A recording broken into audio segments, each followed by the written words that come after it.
जय श्री राम। आपने रामायण के दौरान शबरी का जिक्र जरूर सुना होगा।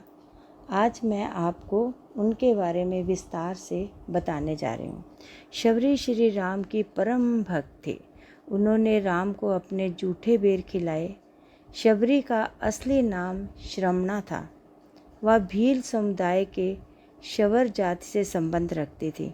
इसी कारण आगे जाकर उनका नाम शबरी पड़ा। उनके पिता भीलों के मुखिया थे।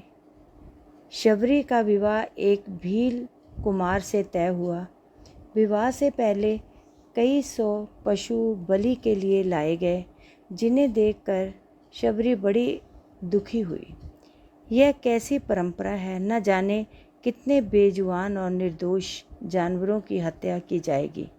इसी कारण शबरी विवाह से एक दो दिन पूर्व घर से भाग गई और दंडकारण्य वन में पहुंच गई। वन में मातंग ऋषि तपस्या किया करते थे।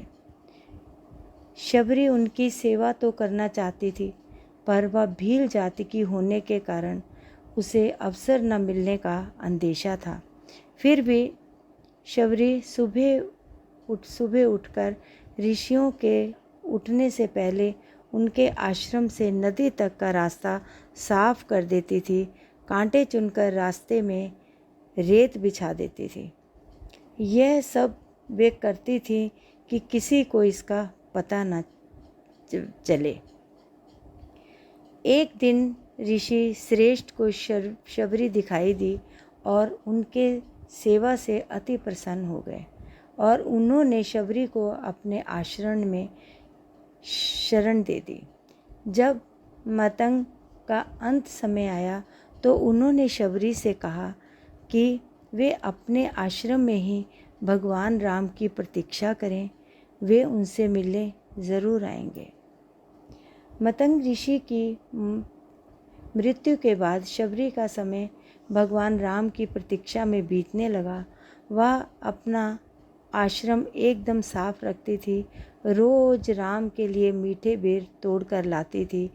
बेर के कीड़े ना हो और वह खट्टा ना हो, उसके लिए एक एक बेर चख कर तोड़ती थी। ऐसा करते करते कई साल बीत गए। एक दिन शबरी को पता चला कि दो सुंदर युवक उसे ढूंढ रहे हैं। वे समझ गई कि उनके प्रभु राम आ गए हैं।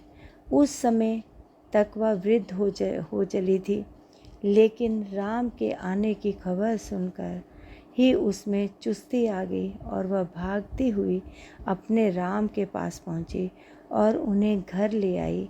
उनके पांव धोकर बिठाया। अपने तोड़े हुए मीठे बेर राम को दिए। राम ने बड़े प्रेम से बेर खाए और लक्ष्मण को भी खाने को दिए और कहा। लक्ष्मण को जूठे बेर खाने में संकोच हो रहा था। राम का मन रखने के लिए उन्होंने बेर हाथ में उठा तो लिए, पर खाए नहीं। इसका परिणाम यह हुआ कि जब राम रावण का युद्ध हो रहा था, उस समय लक्ष्मण को शक्तिवान लग गया तो वे मूर्छित हो गए। तब इन्हीं बेर की बनी हुई संजीवनी बूटी उनके काम आई।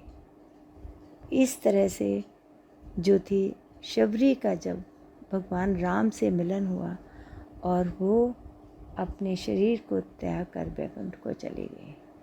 ये थी उनकी प्रेम। कहते हैं सच्चे प्रेम अगर हम किसी से करते हैं तो हम उसे ज़रूर प्राप्त कर लेते हैं। हमें हमेशा जब भी किसी से प्रेम करो तो प्रेम सच्चा होना चाहिए, शबरी की तरह। जय श्री राम। जय श्री राम।